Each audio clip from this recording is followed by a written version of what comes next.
I Have a Dream speech by Martin Luther King, Jr. I am happy to join with you today in what will go down in history as the greatest demonstration for freedom in the history of our nation.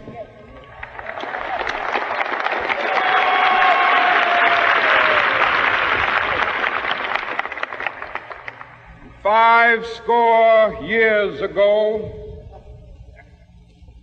a great American in whose symbolic shadow we stand today signed the Emancipation Proclamation. This momentous decree came as a great beacon light of hope to millions of Negro slaves who had been seared in the flames of withering injustice. It came as a joyous daybreak to end the long night of their captivity. But 100 years later, the Negro still is not free. 100 years later, the life of the Negro is still sadly crippled by the manacles of segregation and the chains of discrimination. 100 years later, the Negro lives on a lonely island of poverty in the midst of a vast ocean of material prosperity. 100 years later, the Negro is still languished in the corners of American society and finds himself in exile in his own land. And so we've come here today to dramatize a shameful condition. In a sense, we've come to our nation's capital to cash a check. When the architects of our republic wrote the magnificent words of the Constitution and the Declaration of Independence, they were signing a promissory note to which every American was to fall heir. This note was a promise that all men, yes, black men as well as white men, would be guaranteed the unalienable rights of life, liberty, and the pursuit of happiness. It is obvious today that America has defaulted on this promissory note insofar as her citizens of color are concerned. Instead of honoring this sacred obligation, America has given the Negro people a bad check, a check which has come back marked insufficient funds.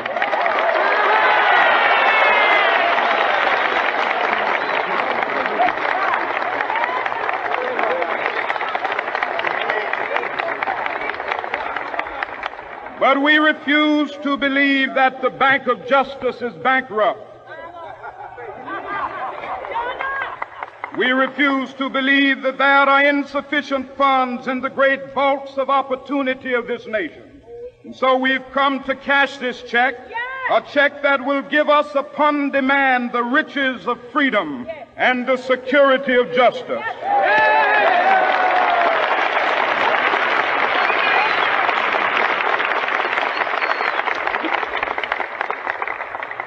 We have also come to this hallowed spot to remind America of the fierce urgency of now.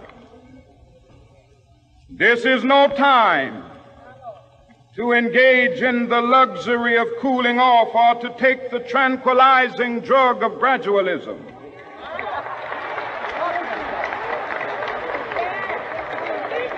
Now is the time to make real the promises of democracy.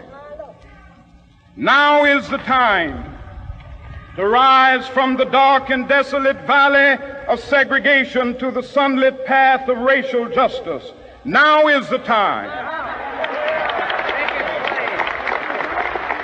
to lift our nation from the quicksands of racial injustice to the solid rock of brotherhood. Now is the time to make justice a reality for all of God's children. It would be fatal for the nation to overlook the urgency of the moment. This sweltering summer of the Negro's legitimate discontent will not pass until that is an invigorating autumn of freedom and equality. 1963 is not an end, but a beginning. Those who hope that the Negro needed to blow off steam and will now be content will have a rude awakening if the nation returns to business as usual.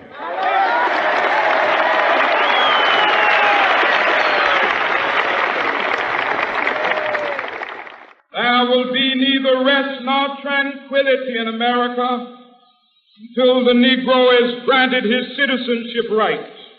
The whirlwinds of revolt will continue to shake the foundations of our nation until the bright day of justice emerges. That is something that I must say to my people who stand on the warm threshold which leads into the palace of justice. In the process of gaining our rightful place, we must not be guilty of wrongful deeds. Let us not seek to satisfy our thirst for freedom by drinking from the cup of bitterness and hatred.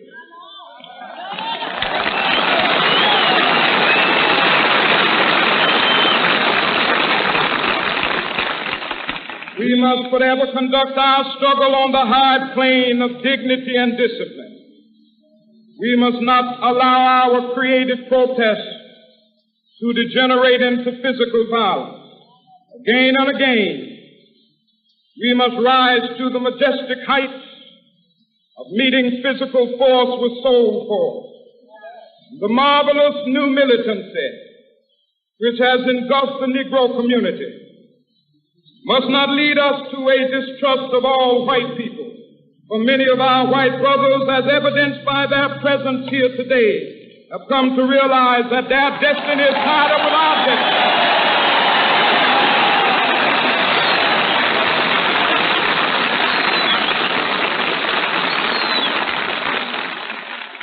They have come to realize that their freedom is inextricably bound to our freedom. We cannot walk alone. And as we walk, we must make the pledge that we shall always march ahead. We cannot turn back.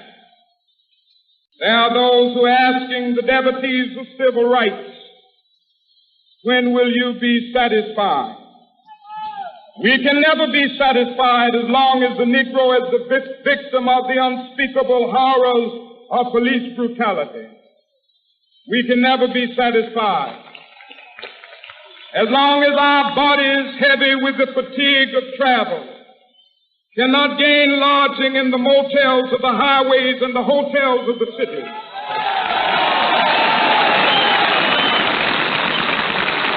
We cannot be satisfied as long as the Negro's basic mobility is from a smaller ghetto to a larger one.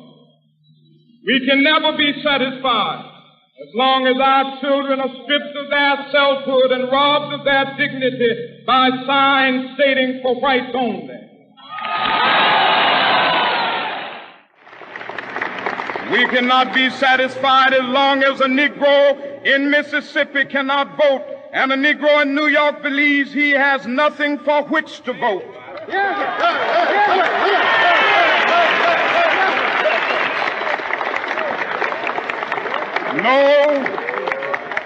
No, we are not satisfied, and we will not be satisfied until justice rolls down like waters and righteousness like a mighty stream.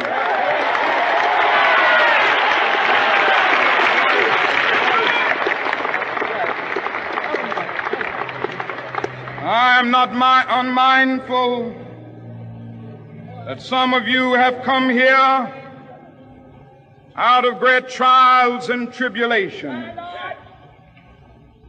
Some of you have come fresh from narrow jail cells. Some of you have come from areas where your quest for freedom left you battered by the storms of persecution and staggered by the winds of police brutality. You have been the veterans of creative suffering. Continue to work with the faith that unearned suffering is redemptive. Go back to Mississippi. Go back to Alabama. Go back to South Carolina. Go back to Georgia. Go back to Louisiana. Go back to the slums and ghettos of our northern cities, knowing that somehow this situation can and will be changed. Let us not wallow in the valley of despair. I say to you today, my friend,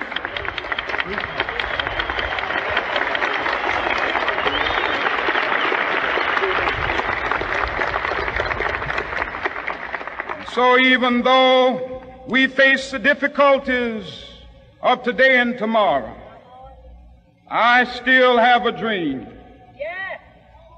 It is a dream deeply rooted in the American dream. I have a dream that one day this nation will rise up and live out the true meaning of its creed. We hold these truths to be self-evident, that all men are created equal.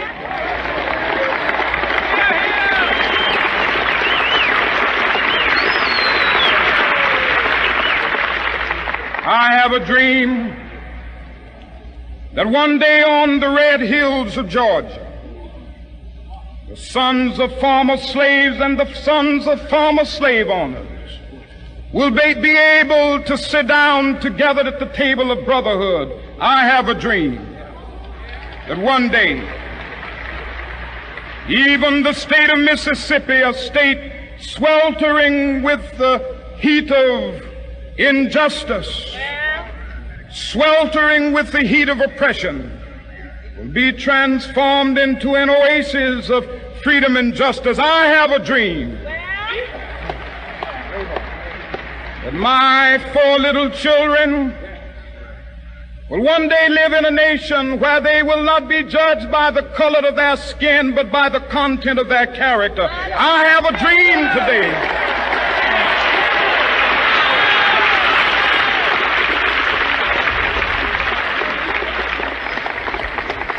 I have a dream that one day down in Alabama, with its vicious racists, with its governor having his lips dripping with the words of interposition and nullification, one day right there in Alabama, little black boys and black girls will be able to join hands with little white boys and white girls as sisters and brothers. I have a dream today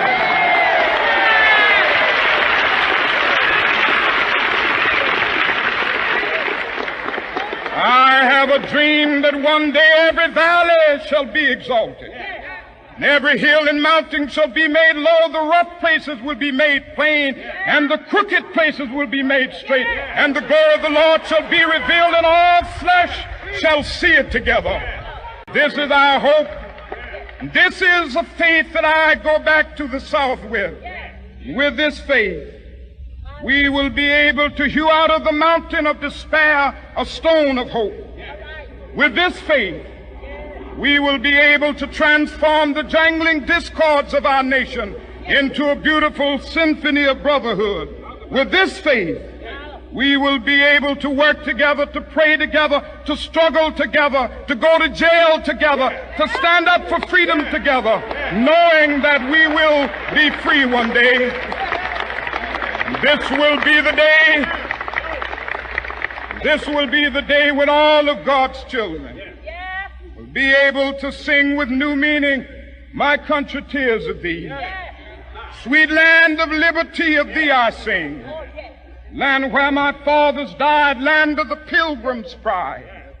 From every mountainside, let freedom ring. And if America is to be a great nation, This must become true.